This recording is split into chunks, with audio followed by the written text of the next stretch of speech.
कहानी की शुरुआत एक छोटे से गांव से होती है, जहां सूरज की पहली किरणों के साथ नीला आसमान और हरे भरे खेतों की सुंदरता निखर आती है।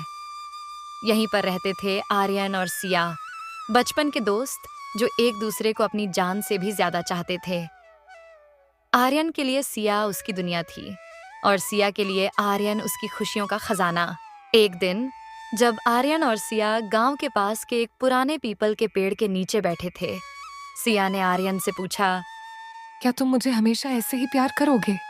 आर्यन ने मुस्कुराते हुए कहा, सिया, मेरा प्यार तुम्हारे लिए अनंत है, ये कभी खत्म नहीं होगा। सिया के चेहरे पर मुस्कान छा गई और दोनों ने उस पल को मन ही मन संजो लिया। जैसे जैसे दिन बीतते गए, उनके प्यार की गहराई बढ़ती गई। परंतु हर प्रेम कहानी की तरह उनकी कहानी में भी एक मोड़ आया। आर्यन के पिता ने उसे शहर जाकर पढ़ाई करने का फैसला किया। आर्यन के लिए यह एक कठिन समय था, लेकिन उसने सिया से वादा किया कि वह जल्दी ही लौट आएगा। आर्यन के जाने के बाद सिया हर रोज उस पीपल के पेड़ के नीचे बैठकर उसकी राह देखती रही। वह दिन रात बस आर्यन के वापसी का इंतजार करती थी, लेकिन हर गुजरते दिन के साथ उसकी आंखों की चमक कम होती जाती थी। शहर में आर्यन ने अपनी पढ़ाई में खुद को व्यस्त कर लिया, लेकिन उसकी आत्मा का एक हिस्सा हमेशा सिया के साथ गांव में ही था। वह हर रोज उसे पत्र लिखता, लेकिन एक दिन जवाब नहीं आया। उसने सोचा कि सिया नाराज हो गई है, लेकिन वह नहीं जानता था कि सिया के जीवन में एक तूफान आने वाला है। गांव में सिया के माता पिता ने उसकी शादी तय कर दी थी।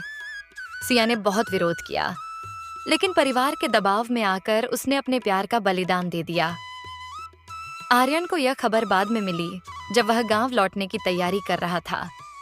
उसने महसूस किया कि उसकी जिंदगी की सबसे बड़ी खुशी उससे दूर जा रही है। आर्यन ने गांव पहुंचकर देखा कि सिया की शादी हो चुकी है। उसने सिया से मिलने की कोशिश की, लेकिन सब व्यर्थ था। वह पीपल के पेड़ के नीचे बैठकर रोया, जहां उन्होंने अपनी अनगिनत यादें बनाई थीं। यह वह स्थान था जो उनकी सैड लव स्टोरी का मूक गवाह बन गया था। समय बीतता गया, लेकिन आर्यन का प्यार कभी कम नहीं हुआ। वह अक्सर उस पीपल के पेड़ के पास जाता और अपनी अधूरी प्रेम कहानी को याद करता। सिया की यादें उसकी जिंदगी का हिस्सा बन चुकी थीं, लेकिन उसने कभी हार नहीं मानी। उसने अपने प्यार को अपने दिल में संजो कर रखा, जैसे कि वह एक अनमोल खजाना हो। कुछ वर्षों बाद आर्यन ने सुना कि सिया की शादी सफल नहीं रही। वह उससे मिलने गया, लेकिन इस बार सिया ने ही उसे रोक दिया। उसने कहा, आर्यन, हमारा प्यार हमेशा अमर रहेगा, लेकिन हम अब साथ नहीं हो सकते। आर्यन ने सिया की आंखों में देखा और कहा, सिया, तुम्हारा प्यार मेरी जिंदगी की सबसे बड़ी ताकत है। मैं हमेशा तुम्हारे लिए खुश रहना चाहता हूँ। ये सुनकर सिया की आंखों में आंसू आ गए। उम्मीद है कि आपको हमारी ये कहानी पसंद आई होगी। कृपया हमारे चैनल को सब्सक्राइब करें और सभी अपडेट्स के लिए बेल आइकन जरूर क्लिक करें। और हाँ, वीडियो लाइक और शेयर करना मत भूलिएगा।